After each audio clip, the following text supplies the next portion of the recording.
안녕하세요. 저는 26세 타닝이라고 합니다. 태국 방콕 교외의 비교적 한적한 동네에서 자랐고 대학 전공도 특별히 미디어나 커뮤니케이션은 아니었습니다. 그러나 우연찮게 SNS에 취미로 올린 사진과 영상들이 화제가 되면서 제 인생은 예기치 못하게 인플루언서라는 직업 쪽으로 흘러갔습니다. 원래는 친구들과 함께 맛집을 찾아다니거나 주말마다 관광지 구석구석을 돌아다니며 풍경, 사진, 스트리트 푸드 영상을 찍어 SNS에 올리는 걸 좋아했습니다. 처음엔 소수의 팔로워들이 이 집 맛있다며 댓글로 반응해주는 정도였는데 어느 순간부터 라이브 방송을 켜면 수천 명이 들어와 대화를 나누고 제 피드를 구독하는 사람이 10만, 20만으로 늘어나는 일이 벌어졌습니다. 그리고 이 숫자는 제가 스태프를 고용하고 조금 더 전문적인 편집 장비를 갖추면서 더욱 가파르게 상승했습니다. 기업 협찬 문의가 들어오기 시작했고 태국의 소규모 식당이나 카페들로부터 우리 가게도 한번 소개해달라는 부탁을 받게 되었습니다. 당시만 해도 제가 다루는 콘텐츠는 거의 태국 내 먹거리 관광지 홍보 위주였습니다. 그런데 점점 해외 이슈나 문화 비교 같은 영상을 올려보니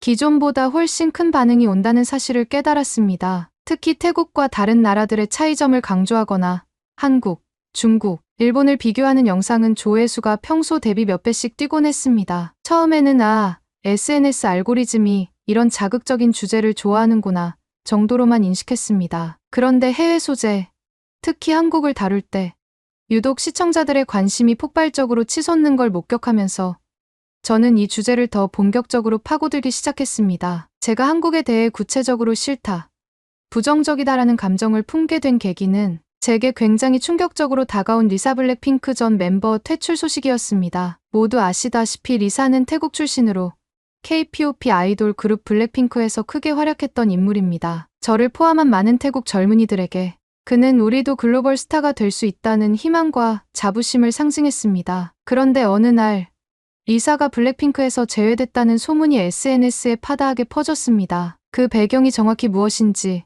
회사와의 계약 문제인지, 혹은 개인 사정인지 저는 알 길이 없었습니다. 하지만 태국인이기 때문에 차별받았다는 낭설 같은 이야기가 돌아다니자 저 역시 감정적으로 치밀어 올랐습니다. 역시 한국은 우리 태국인을 우습게 보는구나라는 생각이 들었습니다. 사실 태국에서는 몇 년 전부터 현대차 노동자 관련 분쟁이라든지 태국인 불법 체류자들을 한국 정부가 강제 추방한 사례, 그리고 벤코리아 운동 같은 흐름들이 조용히 퍼지고 있었습니다. 저는 그 운동에 직접 가담한 적은 없지만 이런 뉴스를 접하면서 한국이 우리를 대하는 태도가 썩 좋지만은 않구나라는 막연한 반감을 갖고 있었습니다. 리사 퇴출 소식은 제게 최후의 일격 같은 것이었습니다. 역시 한국이 태국인을 훌대한다는 제 마음속 분노가 확신으로 굳어졌습니다. 그 무렵부터 저는 SNS에서 한국 관련 이슈를 찾으면 무조건 부정적인 시각으로만 해석했습니다. 한국에 대한 좋지 않은 루머나 사건을 접하면 더 깊이 파보지 않고 그대로 믿어버리는 습관이 생겼습니다. 그러던 어느 날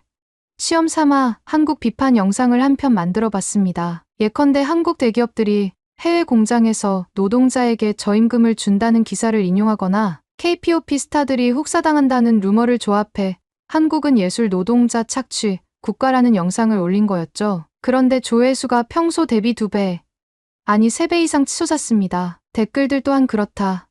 나도 한국이 싫었다. 우리 리사를 내쫓은 나라. 응징당해도 싸다 등등.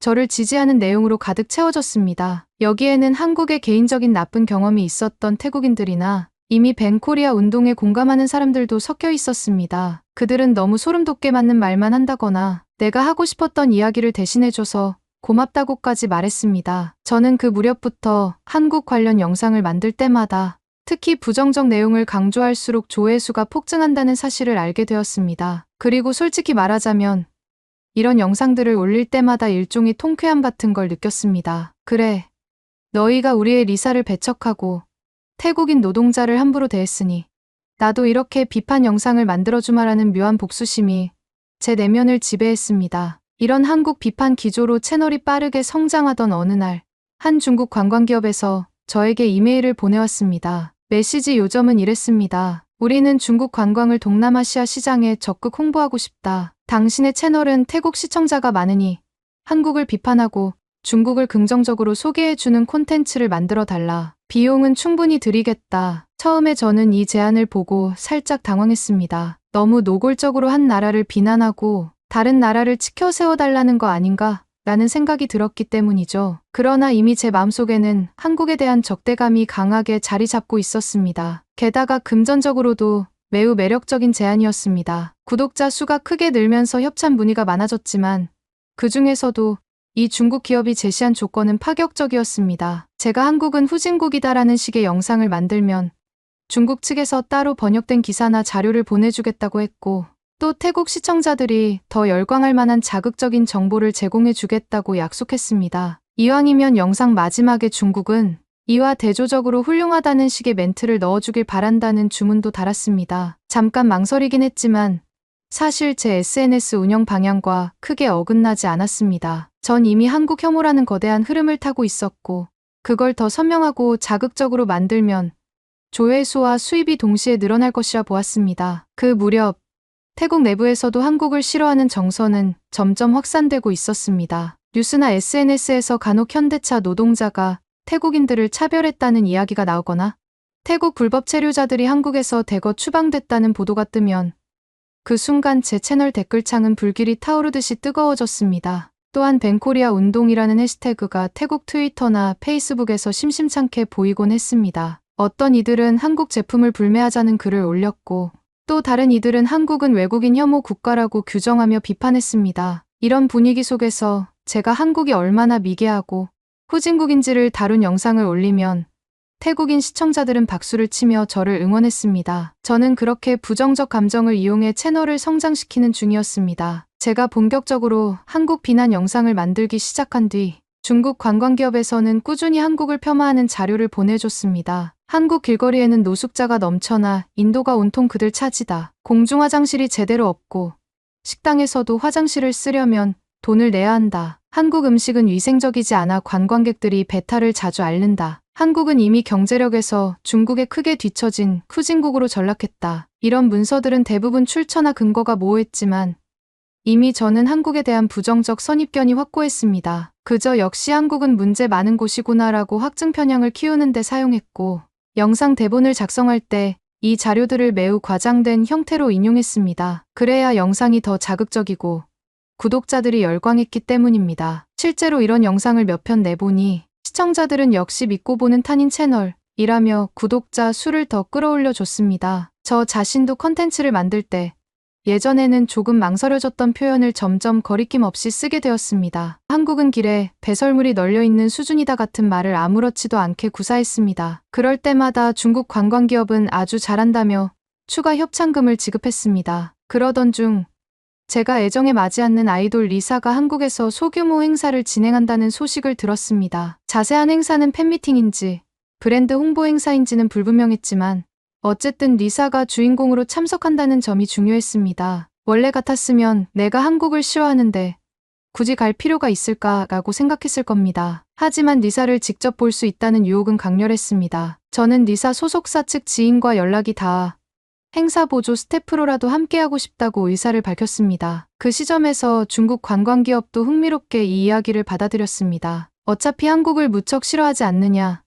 그 나라를 직접 방문해 후진국 실상을 카메라에 담아오라. 항공권부터 숙박까지 우리가 전부 지원하겠다는 제안을 해온 것이죠. 제 입장에선 리사도 보고 한국이 얼마나 후진지 확인해 영상으로 만들면 조회수도 크게 오르고 모든 경비도 지원받을 수 있으니 좋겠다는 계산이 섰습니다. 한국행을 앞두고 저는 중국 측에서 보내주는 한국 비난 자료에 더 눈길을 기울였습니다. 어떤 문서에는 한국에서 태국 불법 체류자를 보고 경찰이 길에서 폭행했다는 충격적 루머가 담겨 있었고 다른 문서에는 한국 현대차가 태국 노동자들을 착취했다는 오래된 보도 링크가 복사돼 있었습니다. 또 어떤 동영상 클립은 한국 시내에 노숙자가 들어차서 쓰레기 더미와 함께 살아간다는 장면을 담고 있었는데 출처를 알 수 없었고 정확히 한국인지도 의심스러웠습니다. 그러나 저는 그 모든 정보를 한국은 최악이라는 제 선입견에 맞춰 해석했습니다. 가서 제대로 찍어오면 완벽한 콘텐츠가 되겠군 하고 생각했으니까요. 태국 지인 몇몇이 정말 한국이 그렇게까지 심각하진 않을 텐데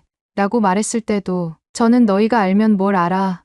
다 세뇌된 거다 라고 받아쳤습니다. 이미 저에게 한국은 리사를 내쫓고 태국인을 무시하고 도시가 낙후된 후진국이라는 확고한 이미지였기 때문입니다. 그리고 드디어 인천공항에 도착했습니다. 비행기에서 내려 입국 수속을 밟는데 상상과 달라도 너무 달랐습니다. 우선 공항 내부가 무척 깨끗했고 안내 표지판은 여러 언어로 정리되어 있었으며 직원들은 프로페셔널하게 업무를 처리하고 있었습니다. 공항 화장실을 갔는데 휴지도 넉넉했고 세면대 온수도 잘 나왔습니다. 한국 공항 화장실은 지저분하며 노숙자가 안에서 눕기도 한다는 중국 측 자료와는 정반대였죠. 당황스러웠지만 저는 공항이야 전 세계 어디나 관리가 잘 되어 있지 않을까라고 합리화했습니다. 그래도 공항 한쪽 구석에 지나가다 발견한 약간의 먼지나 정비 중인 구역 등을 부각해 촬영하며 역시 낙후된 부분이 있긴 하다고 마음속으로 안도감을 느꼈습니다. 인천공항에서 공항철도와 지하철을 타고 서울 시내로 들어가게 됐습니다. 저는 노숙자가 아주 많다고 했으니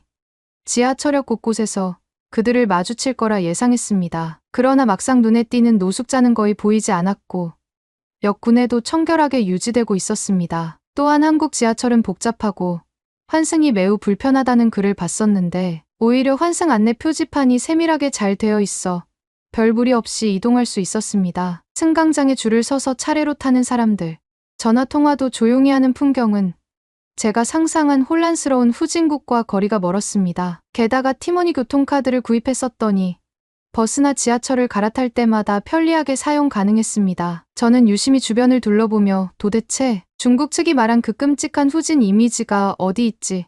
라고 의문을 갖게 됐습니다. 서울 시내보다 조금 떨어진 비교적 조용한 동네 게스트하우스에 묵기로 했습니다. 이 동네야말로 상대적으로 낙후됐을 가능성이 높겠다 싶어 일부러 고른 곳이었는데 숙소 자체가 꽤 깔끔했고 직원들도 친절했습니다. 영어가 서툴러도 통역 앱을 잘 활용해 응대해 줬습니다. 무엇보다 놀라웠던 건 게스트하우스 근처에 있던 무인 편의점이었습니다. 저는 한국인은 믿을 수 없고 도난훼손 사건이 비일비재하다는 자료를 보고 왔는데 정작 편의점에는 직원이 전혀 없이도 잘 운영되고 있었습니다. CCTV는 물론 설치되어 있었지만 진열된 상품들이 가지런히 정돈되어 있고 결제 기기도 사용이 간편했습니다. 주변에 있던 현지인에게 도난 사고가 나면 어떻게 하느냐고 물어봤더니 가끔 발생할 수도 있지만 전반적으로는 신뢰하는 분위기가 있다고 하더군요. 저는 이 말을 듣고 크게 당황했습니다. 제가 한국에 온 핵심 목적은 리사의 행사에 참여하는 것이었습니다. 스태프로서 직접 무대 세팅을 돕거나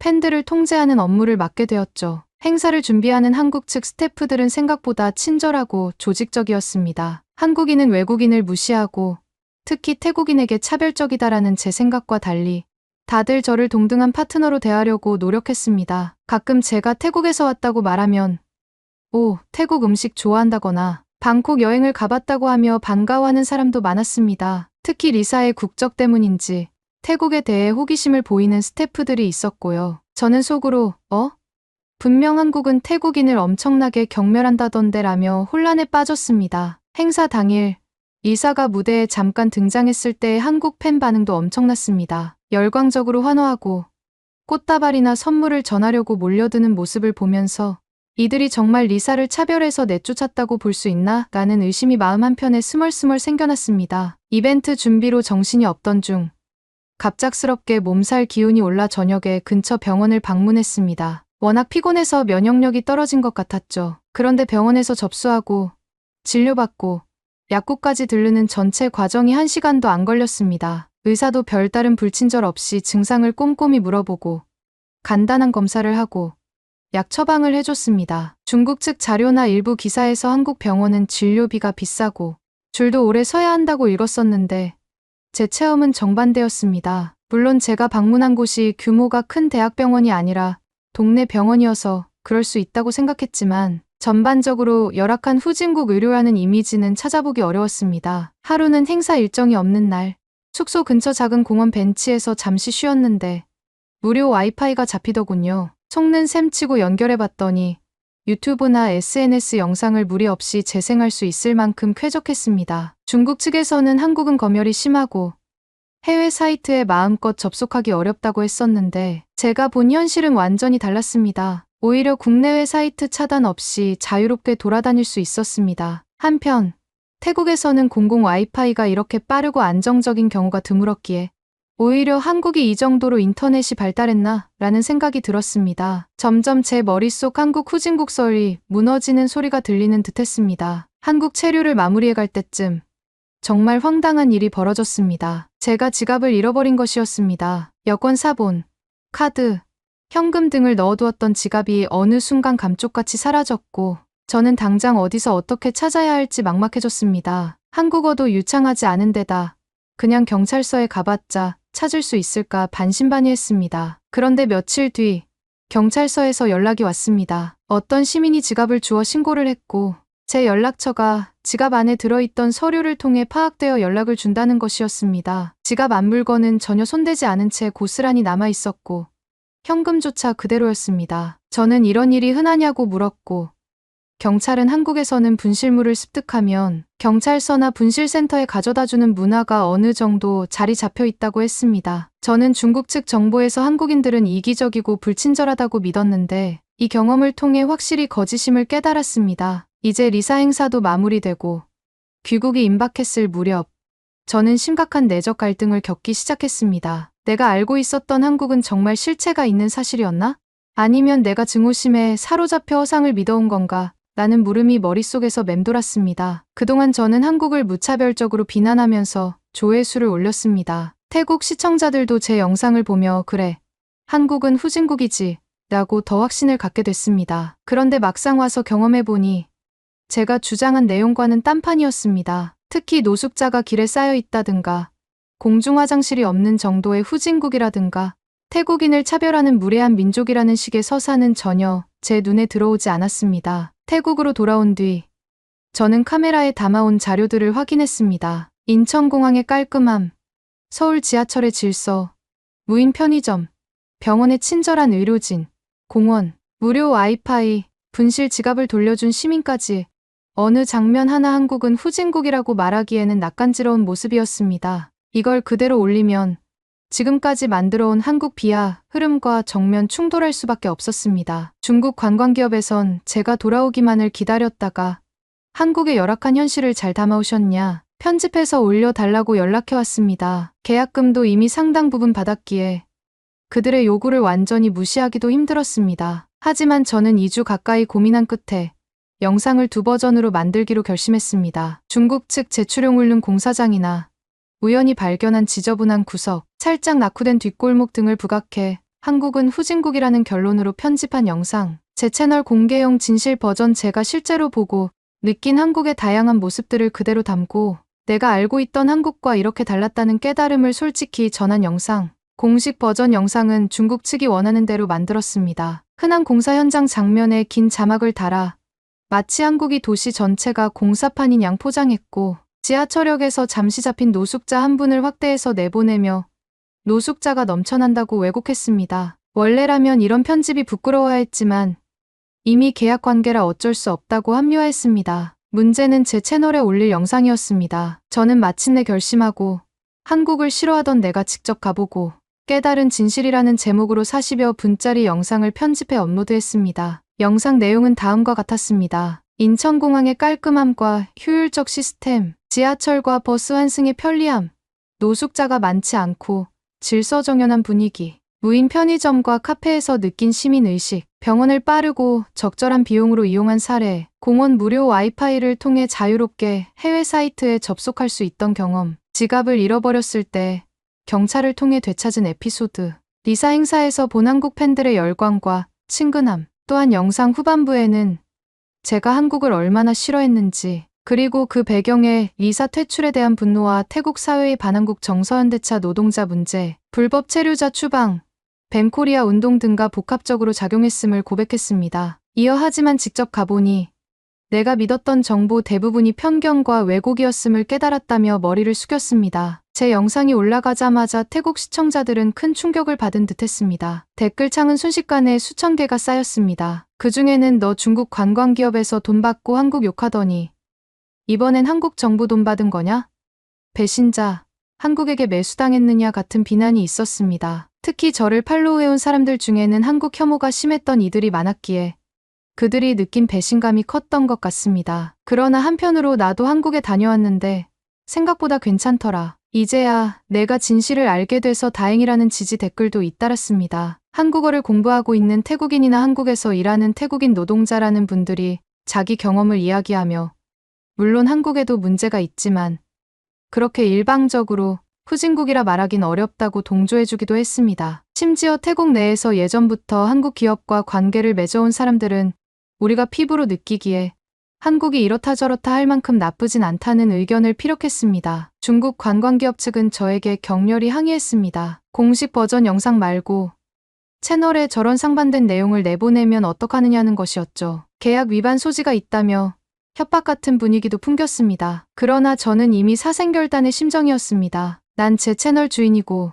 제 경험을 진솔하게 말할 자유가 있다며 대응했습니다. 이 길고 지난한 과정을 통해 제가 깨달은 가장 중요한 진리는 편견은 쉽게 생기고 한번 굳어지면 그것을 스스로 더 강화하기 쉽다는 것입니다. 저는 리사의 퇴출 사건으로 인해 생긴 한국에 대한 분노를 애초에 제대로 검증하지 않은 채 진실로 굳혀버렸습니다. 그리고 태국 사회에 이미 퍼져있던 반한국 정서, 중국 관광기업의 자료, SNS 알고리즘의 자극성 등이 맞물리면서 제가 만든 한국 혐오 콘텐츠는 기하급수적으로 커졌습니다. 하지만 실제로 한국을 방문해 보니 제가 그토록 믿어왔던 정보들은 대부분이 왜곡과 과장이었습니다. 물론 한국도 완벽한 나라는 아니고 여러 문제들이 존재하겠죠. 하지만 최소한 길에 배설물이 널려 있고 노숙자가 득실거리는 후진국이라거나 태국인을 전부 차별하는 매정한 민족이라는 식의 주장은 제가 체험한 바로는 참이 아니었습니다. 영상을 통해 정직하게 그 사실을 말했더니 저를 지지하던 많은 이들이 등을 돌렸습니다. 그러나 동시에 이전보다 훨씬 진실성을 느끼고 새롭게 구독하겠다는 사람들도 생겨났습니다. 어떤 이들은 탄인, 사실 우리도 한국에 대해 너무 몰랐던 것 같다. 너도 내가 틀릴 수 있음을 인정해줘서 고맙다고 말해주었습니다. 감사합니다. 두 번째 사연 바로 시작하겠습니다. 한국은 작고 보잘것없는 나라잖아. 무기 생산 역사도 너무 짧아. 심지어 독일에서 처음 자동차를 개발했을 때 한국은 마차를 타고 다녔다고. 그런데 왜 다들 한국 무기만 찾는 거야? 정말 황당하네. 여기 유럽의 한 무기 브로커가 이야기하고 있습니다. 과연 이들에겐 무슨 일이 있었던 걸까요? 안녕하세요.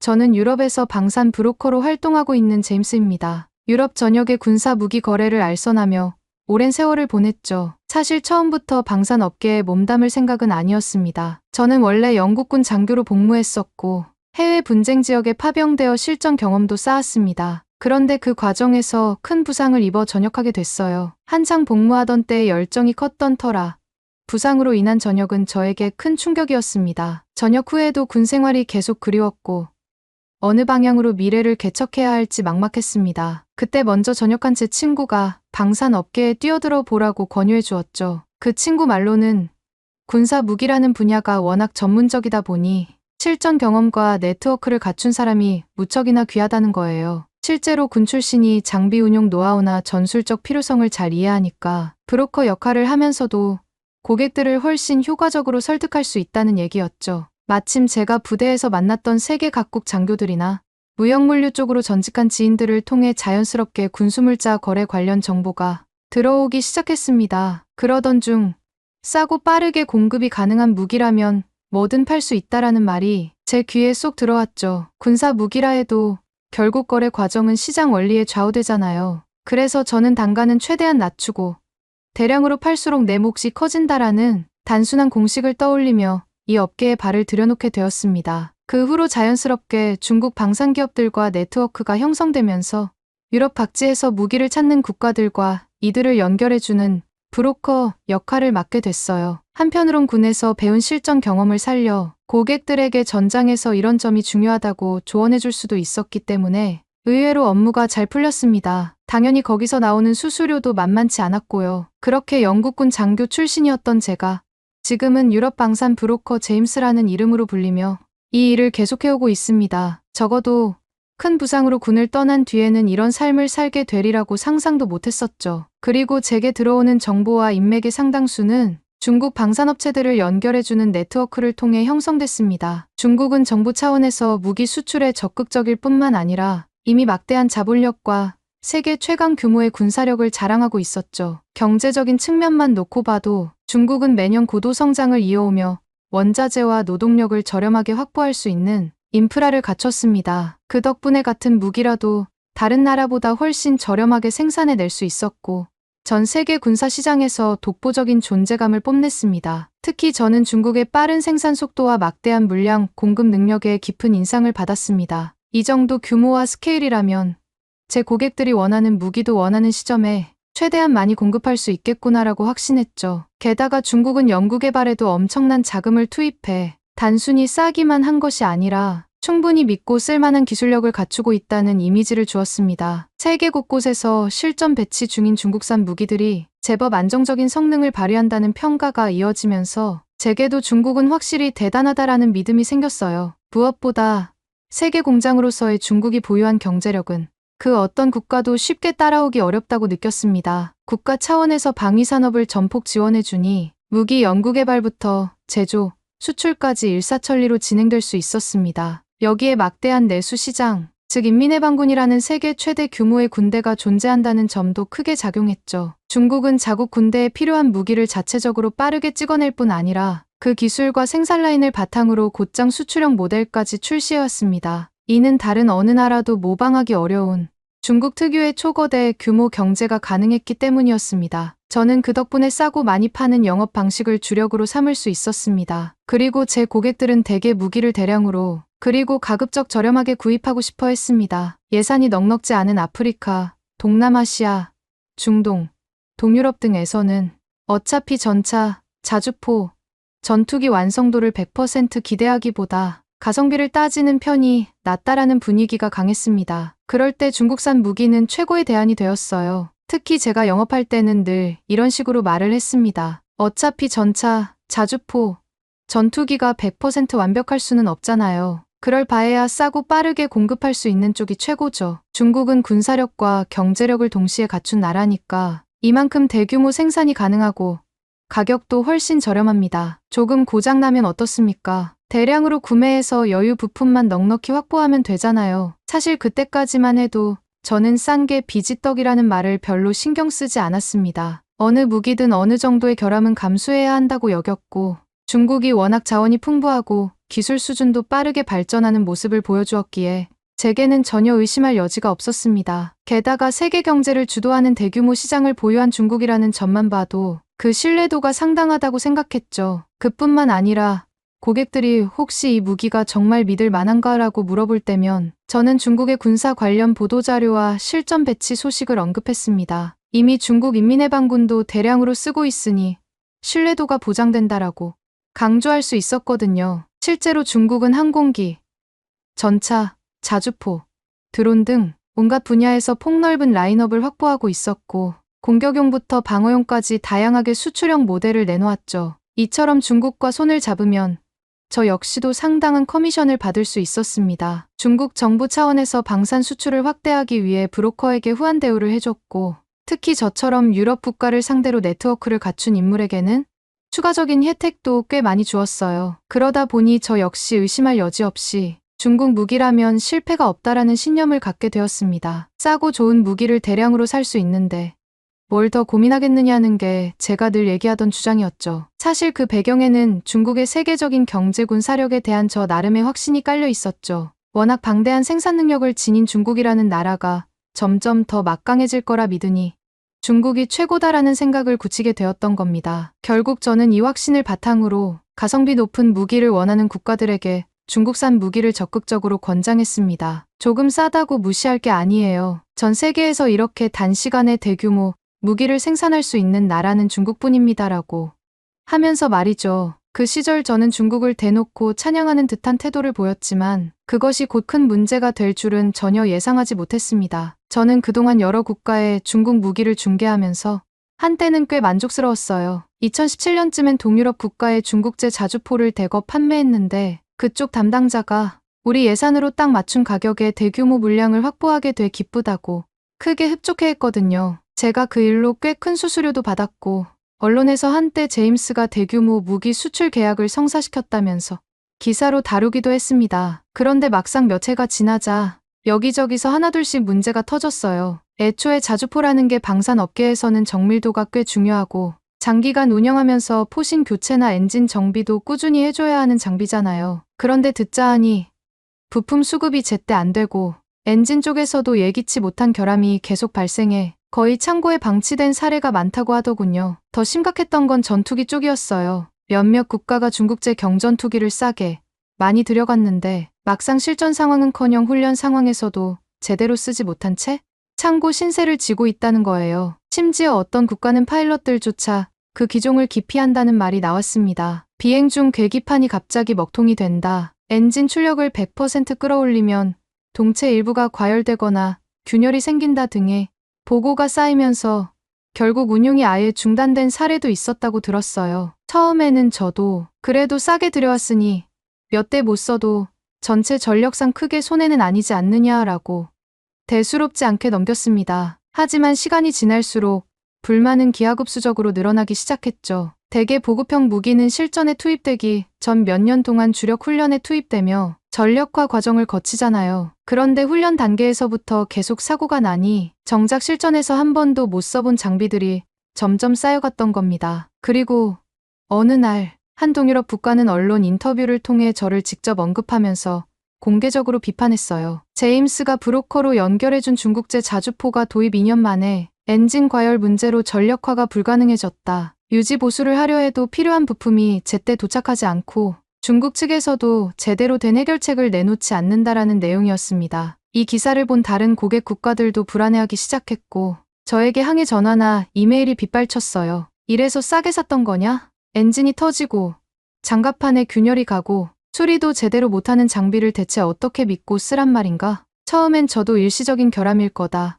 중국 측이 곧 해결해줄 거다라고 변명했지만 그러기엔 동시다발적으로 사건이 너무 많이 터지고 있었어요. 파키스탄에서 들여온 중국 전투기가 부품 결함으로 출격 한 번 못하고 경납고에 처박혀 있다는 뉴스도 나왔고 아프리카 어느 국가에서는 중국제 장갑차가 높은 기온에 전혀 대응이 안 돼서 가동조차 하지 못했다는 얘기도 들려왔죠. 급기야 제가 파키스탄에 중개해준 JF-17 전투기 이야기도 대대적으로 보도되기 시작했어요. 원래 파키스탄 정부는 우리가 자체 개발 형태로 만든 전투기라고 자부하며 선전했지만 실제로는 거의 모든 부품이 중국산이었고 정작 소프트웨어 결함과 레이더 이상으로 실전에 한 번도 못 나갔다는 겁니다. 전투기를 그렇게 많이 사놓고 정비나 업그레이드 문제로 지상에 묶여있는 신세가 허다하다라는 뉴스를 보고 저는 등골이 서늘해졌어요. 실제로 2019년 2월 카슈미르 지역 분쟁 당시 파키스탄이 JF-17로 인도 전투기를 격추했다고 주장했는데 결국 미국산 AIM-120B 미사일 잔해가 나와 버리면서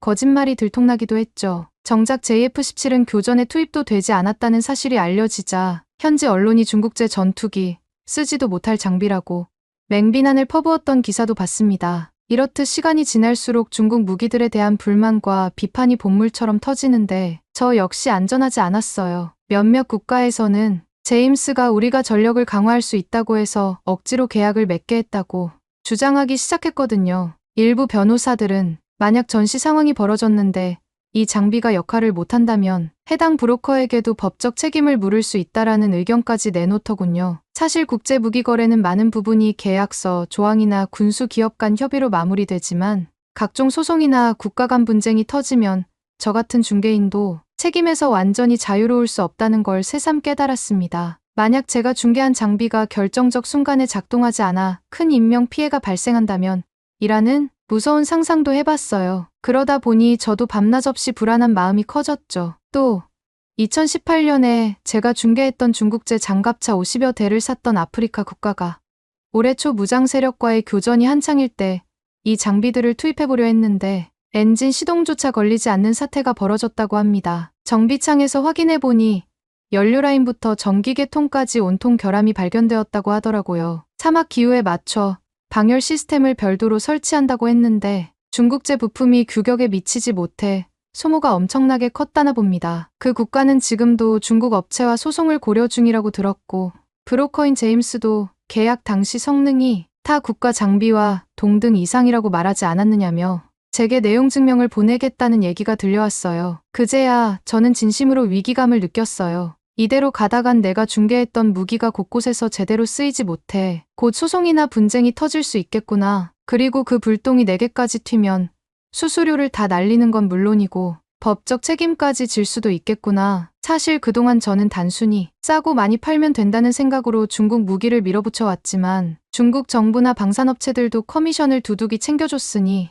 저도 굳이 딴 길을 찾지 않았습니다. 그런데 이번에는 상황이 달라도 너무 달랐습니다. 전 세계 곳곳에서 싸게 들여온 중국 무기들이 몇 년 지나 실제로 쓰려 할 때 문제점을 드러내면서 그 피해가 눈덩이처럼 불어나고 있던 거예요. 언론에서도 중국 무기를 대량으로 도입한 국가들이 23년 뒤 대규모 유지 보수비와 부품 교체 비용을 감당 못해 전력화가 늦어지는 사례가 급증하고 있다고 보도하기 시작했죠. 사실상 중국 무기 도입 국가들이 협력해 집단 소송을 걸 가능성도 배제할 수 없다고 지적하는 기사도 봤습니다. 그래서 저는 결심할 수밖에 없었어요. 이대로 쭉 중국 무기를 팔아치우다가는 조만간 엄청난 후폭풍이 나를 덮칠 수도 있겠다. 이미 명성도 크게 떨어졌고 곳곳에서 불만이 속출하는 데다 최악의 경우 소송에 휘말릴 수 있다는 불안감이 저를 짓눌렀습니다. 그리고 이런 현상은 중국의 무기들뿐만이 아니었어요. 일반 소비자 시장에서도 중국제 제품 관련 문제점들이 계속 도마 위에 오르는 걸 목격했습니다. 평소엔 무기와는 직접적인 관계가 없다고 생각했지만 이 시점에 와서 돌아보니 중국산이라는 타이틀이 달린 거의 모든 제품에서 유사한 문제가 발견되고 있었던 거예요. 당장 직장인들만 봐도 내 월급 빼고 다 오르는 세상이라며 조금이라도 저렴한 제품을 찾는 경우가 많잖아요. 그러니 중국 온라인 쇼핑몰이 초저가 물건을 잔뜩 광고해 대면 소비자 입장에서는 솔깃하게 느낄 수밖에 없습니다. 이 가격에 이 정도 성능이라면 괜찮겠다 싶어 덥석 샀는데 막상 받고 보니 엉망인 경우가 부지기수라고 하더군요. 테무나 알리를 통해 전자제품을 주문했는데 배송되어 온 건 전자제품 사진을 인쇄한 종이 한 장이라든지 유명 브랜드를 어설프게 베낀 짝퉁 제품이라든지 심지어 작동이 되긴 하는데 금방 고장 나거나 누전발화 위험이 있던 사례 등이 정말 많이 보도됐습니다. 컴플레인을 걸어도 처리 과정이 지지부진하거나 아예 회신이 오지 않아서 결국 환불을 못 받은 채 버리는 셈 치자고 포기하는 소비자들도 늘고 있다고 해요. 제가 방송 뉴스나 인터넷 기사를 모니터링하다가 이 문제를 접했을 때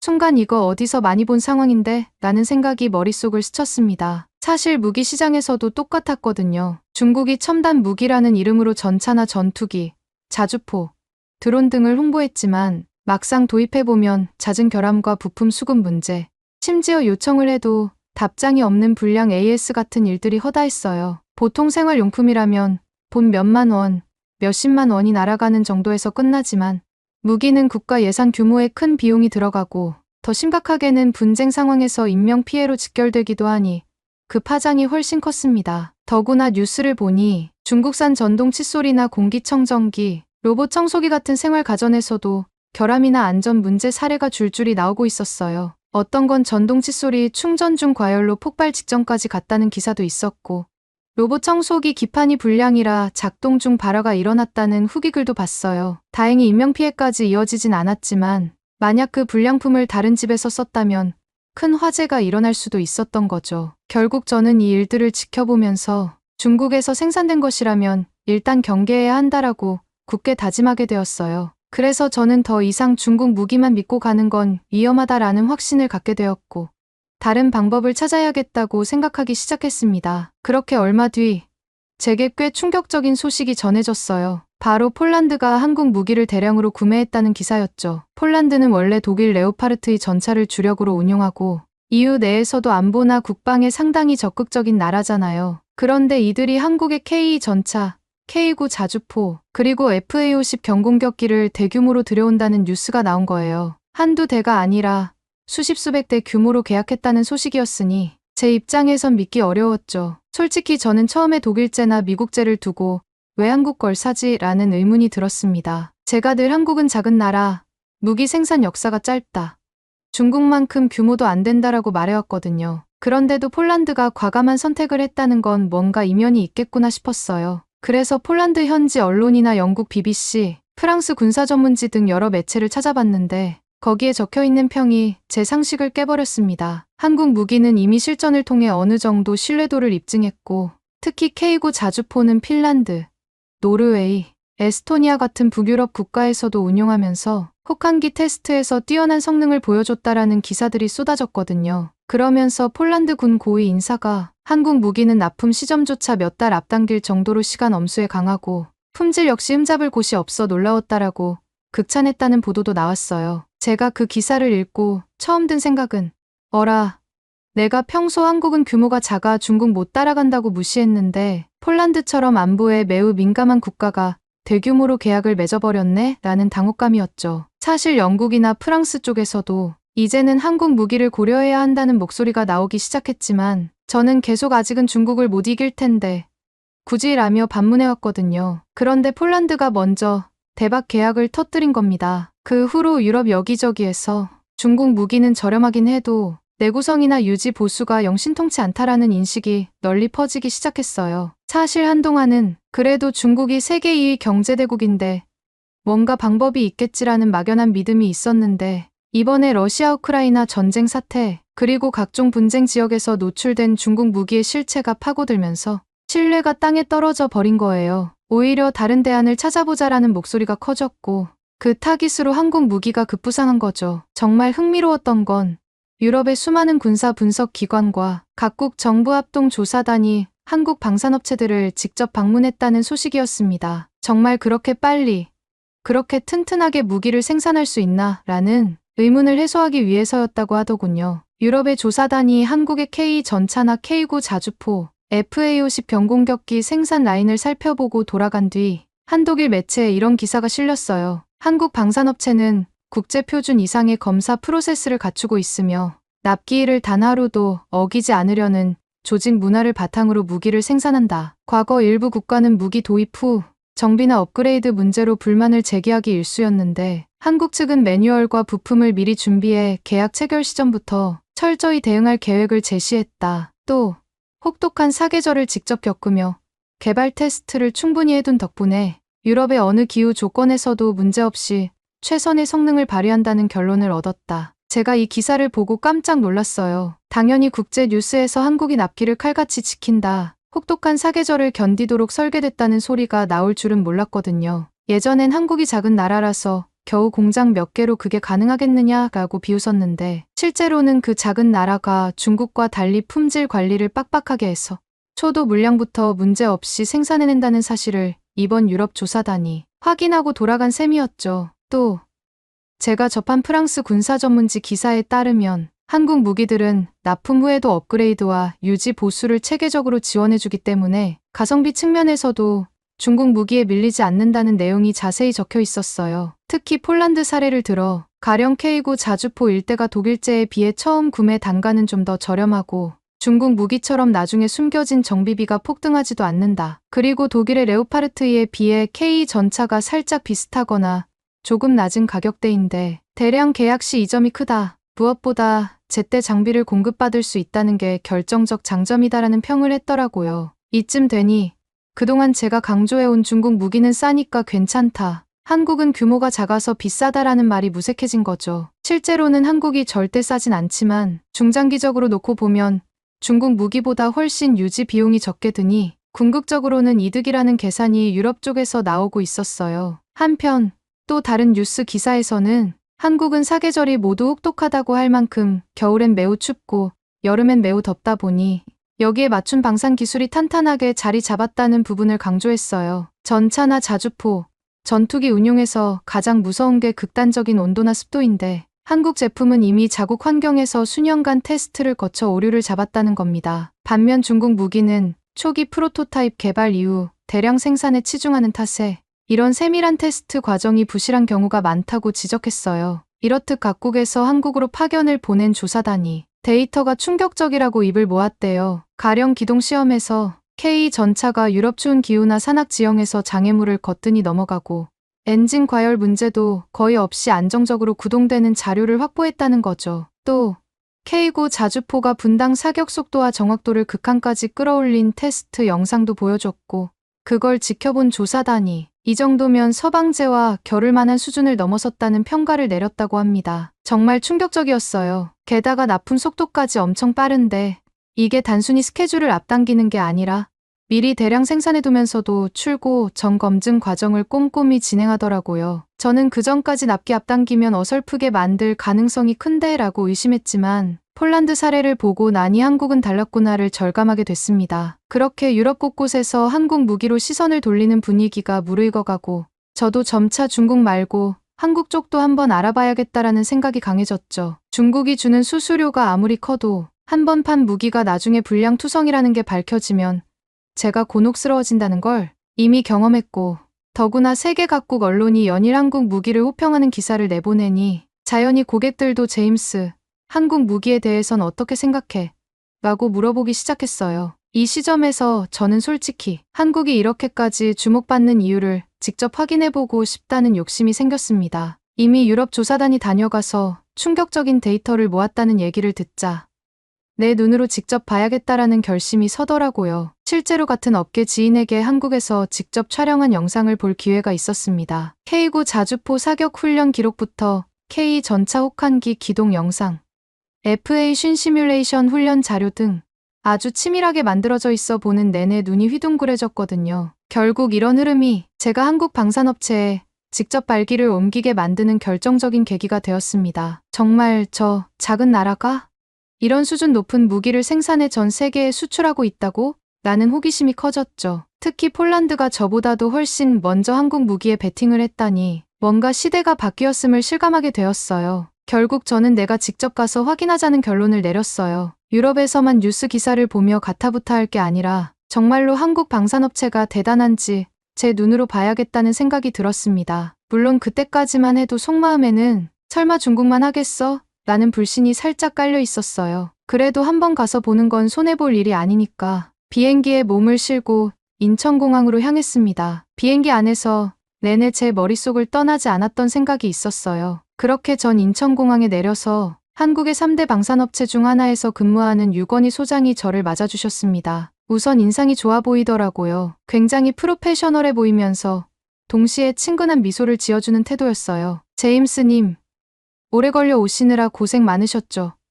라고 하며 차에 제 짐을 옮겨주는데 뭔가 세심하게 신경 써주는 모습이 중국 측 인사들하고는 조금 달라 보였어요. 곧장 경기도 수원에 있는 공장으로 이동하면서 유 소장은 한국 방산업체의 대략적인 생산 라인과 현재 수출 상황을 간략히 소개했어요. 전차 안에서 그래봐야 중국이 훨씬 많겠지라고 속으로 생각했지만 막상 공장에 들어서자 확실히 분위기가 달랐어요. 처음부터 출입 절차가 까다롭고 모든 출입 인원이 아이디 카드를 찍고 들어가야 했어요. 내부는 반도체 공장처럼 깔끔했고 곳곳에 자동화 기계가 설치되어 있었어요. 직원들 한 분 한 분과 대화를 나눠보니 제가 놀랐던 건 그들의 전문성이었어요. 중국 방산 공장에 가보면 공정자들이 그냥 시키는 대로 하는 경우가 많아요. 무슨 부품을 만드는지, 그 부품이 전체 무기의 어느 부분에 쓰이는지조차 제대로 모르는 사람도 허다하죠. 그런데 여기서는 달랐어요. 예컨대 K9 자주포의 포신 부품을 제작하는 기술자는 그 합금 재질, 내열 내마모 코팅 등 전문 지식을 술술 꺼내더라고요. 유럽의 혹한기 환경에서도 균열이 일어나지 않도록 테스트를 거쳤다라든가 포탄 연속 사격 시 열 변형을 최소화하기 위해 이런 방식을 적용했다라는 식이었어요. 제가 깜짝 놀라서 중국에서도 이런 테스트를 하나요? 라고 물어보자 그 기술자는 아주 조심스레 웃으면서 중국 측 사정은 잘 모르지만 저희는 국제공동실험단에 데이터를 제출해야 해서 상당히 깐깐한 프로세스를 갖추고 있어요 라고 답변하더라고요. 그 순간 저는 중국은 이렇게 체계적으로 검증하지 않는구나. 그냥 양산하고 문제가 터지면 대충 땜질하는 식이었으니까 계속 결함이 생기는 거지라는 생각이 들었어요. 특히 유 소장이 자랑스럽게 소개해준 게 납기일보다 더 빠른 공급을 가능케 하는 시스템이었어요. 저도 사실 무기를 중개하다 보면 납기가 늦어지는 건 흔히 겪던 일이에요. 심지어 중국 측은 워낙 물량이 크다 보니 납기가 늘어져서 고객들이 짜증내는 사례가 많았죠. 하지만 한국 측은 오히려 예정보다 몇 달 빨리 보낼 때도 있대요. 폴란드에 납품한 K9도 그렇고요. 그래서 제가 물어봤죠. 혹시 납기를 무리하게 당기는 거면 중간에 결함이 더 생기거나 아니면 허술하게 마무리하는 경우는 없나요? 유 소장은 저희도 그런 우려를 잘 알고 있지만 공정 자동화가 상당히 진척되어 있어서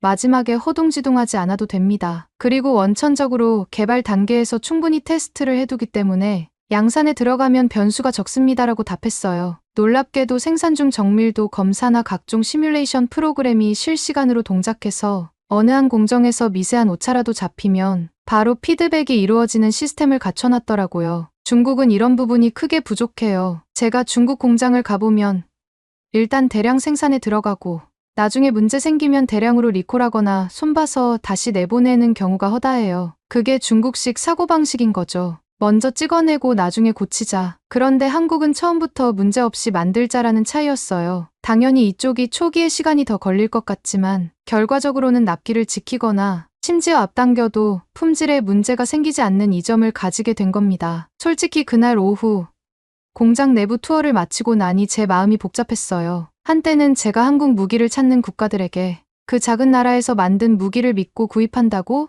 라며 비웃었는데 막상 와서 보니 정말 중국과 비교가 안 될 정도로 체계적이고 수준이 높았어요. 원래 폴란드가 한국 무기에 감동했다는 뉴스를 봤을 때도 저는 설마 크게 오버하는 거겠지라고 생각했는데 이제는 제가 직접 보고 있으니 의심할 여지가 없더군요. 일단 공장 청결도부터 달랐어요. 중국은 노동력이 많으니 사람 손으로 해결하는 경우가 많고 시설 위생 개념이나 장비 관리가 제대로 안 되는 곳이 꽤 있었어요. 하지만 여기는 거의 반도체 라인이나 첨단 전자회사 공장 같은 느낌이었어요. 작업복, 위생, 안전수칙, 출입 통제 등 모든 게 확실했죠. 심지어 안전모를 쓰는 각도나 크기까지 일괄적으로 규정한다니 방산 분야라서 그런가 라는 생각이 절로 들었습니다. 저는 유건희 소장과 함께 구내 식당에서 점심을 먹는데 그때 제 심정을 솔직하게 털어놨어요. 사실 제가 그동안 중국 무기를 주력으로 공급해왔어요. 왜냐하면 싸고 물량도 크고 그러다 보니 제게 돌아오는 커미션도 상당했거든요. 그리고 한국 무기에 대해서는 좀 무시하는 마음이 있었어요. 작은 나라가 얼마나 대단하겠어라는 선입견이랄까? 그런데 오늘 와보니 정말 제 생각이 틀렸네요. 유 소장은 웃으면서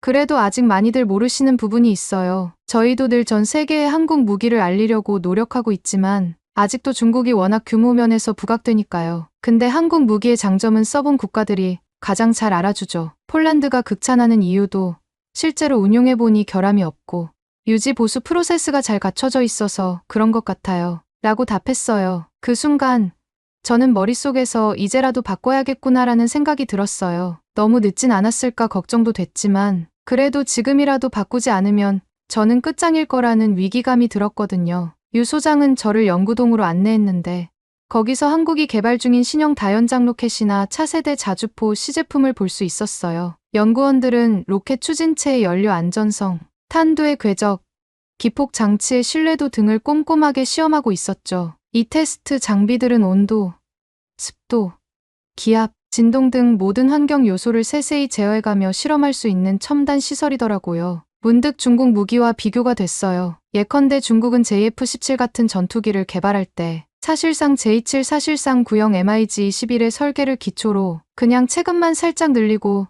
전자장비만 조금 바꿔 끼워 넣은 형태로 만든 거잖아요. 처음에는 파키스탄과 공동 개발했다며 홍보했지만 정작 성능이 기대 이하라 많은 국가들이 도입을 포기했죠. 또 미얀마는 총사령관이 직접 우리가 구매한 JF-17 중 제대로 나는 게 하나도 없다고 성토할 정도였다니까요. 나이지리아도 비싼 돈대당 6,600만 달러 주고 3대를 사갔는데 결국 추가 도입을 취소하고 이탈리아 M346 갈아탔다는 이야기도 유명해요. JF-17이 근접전만 해도 동체가 균열되고 레이더 탐지 능력도 별로라 전투 임무를 수행하기 어려웠다나 봐요. 이런 이야기를 떠올리니 중국은 애초에 싸게 많이 만들어서 그냥 굴러가면 된다는 사고방식으로 무기를 만들어왔고 그 한계가 드러나고 있는 거구나 싶었어요. 그럼에도 중국은 계속해서 저렴한 보급형 전투기 같은 걸 내놓고 있어요. FTC-2000G라는 기종은 풀옵션 기준 850만 달러밖에 안 돼서 한때 초저가 전투기라며 화제가 됐죠. 그런데 미얀마 공군에서 이 FTC-2000G를 실전 투입했다가 대공 무기가 변변찮은 반군에게 격추된 사례가 최근에 발생했대요.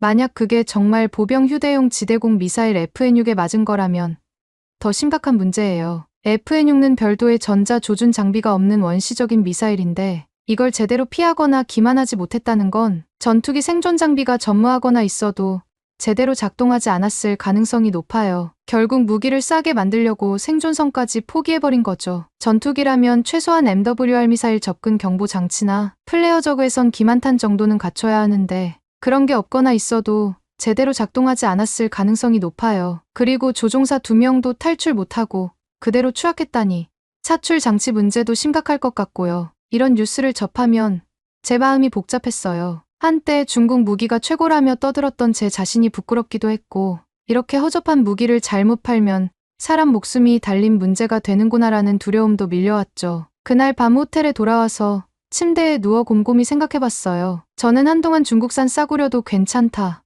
여러 대 사서 쓰면 되지 않느냐라는 안일한 주장을 해왔고, 실제로 고객들을 그렇게 설득했어요. 심지어 저 자신조차도 한국 같은 작은 나라 무기, 그걸 믿고 산다고 비웃었던 적이 수없이 많았죠. 하지만 현실은 엄청나게 달랐어요. 요즘 같은 시대에는 중소규모 분쟁이 곳곳에서 벌어지고 전쟁 양상이 시시각각 변하잖아요. 그럴수록 무기의 유지 보수와 성능 안정성이 더욱 중요해지고 예측하지 못한 전장에서의 변수에 대응할 수 있어야 해요. 중국 무기는 싼 대신 그런 부분이 엉망이니까 계속 문제가 터지고 있는 거였죠. 반면 한국은 처음부터 결함 없이 국제 표준 이상의 품질로 만들고 필요하다면 납기도 맞춰주고 심지어 앞당겨주기까지 하면서 세계 시장에서 주목받게 된 거예요. 저는 솔직히 조바심이 났어요. 이미 너무 늦었을지도 몰라. 내 명성은 망가질 대로 망가졌고 중국 무기를 팔아치운 국가들에게 나는 빚을 진 셈이지. 그래도 지금이 마지막 기회일지도 몰라. 한국 무기로 확실히 갈아타고 고객들에게 이번에는 진짜 믿을 만한 무기를 소개해드린다고 설득해보자. 그럼 다시 명성을 회복할 수 있을 거야. 라고 스스로를 다독였어요. 다음 날 아침,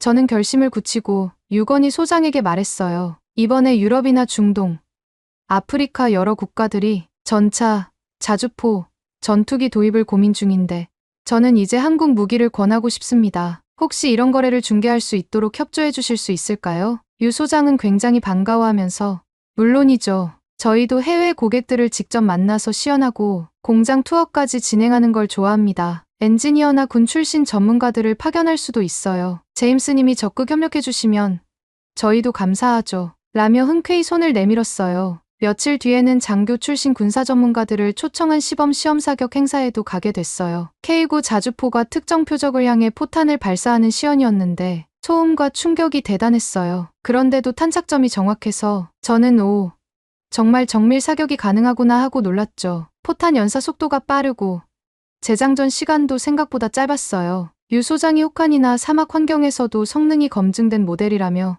추가로 설명하더라고요. 저는 이 장면을 영상으로 촬영했고 나중에 유럽에 돌아가서 고객들을 만날 때 보여줄 참이었어요. 사실 이 정도면 웬만한 의사결정권자들이 솔깃할 거예요. 한국 무기는 이미 실전 테스트도 충분히 됐다라고 어필하면 설득력이 커지니까요. 중국 무기는 그런 정확한 실사격 자료가 부족하거나 있더라도 정말 이게 실전에서 나온 데이터인지 의심스럽다라는 평이 많았거든요. 유럽에 도착하자마자 저는 곧바로 영국, 프랑스, 폴란드, 그리고 중동 일부 국가 담당자들에게 연락을 취했어요. 제가 한국에 가서 직접 보고 왔습니다. 생각보다 훨씬 안정적이고 납기에도 강점이 있으며 유지 보수 체계도 잘 갖춰져 있더군요. 중국 무기처럼 저렴하진 않아도 결국 중장기적으로 비용을 아낄 수 있을 겁니다라고 말이죠. 처음에 아직도 중국 무기를 미는 줄 알았는데 제임스가 갑자기 왜 이러지?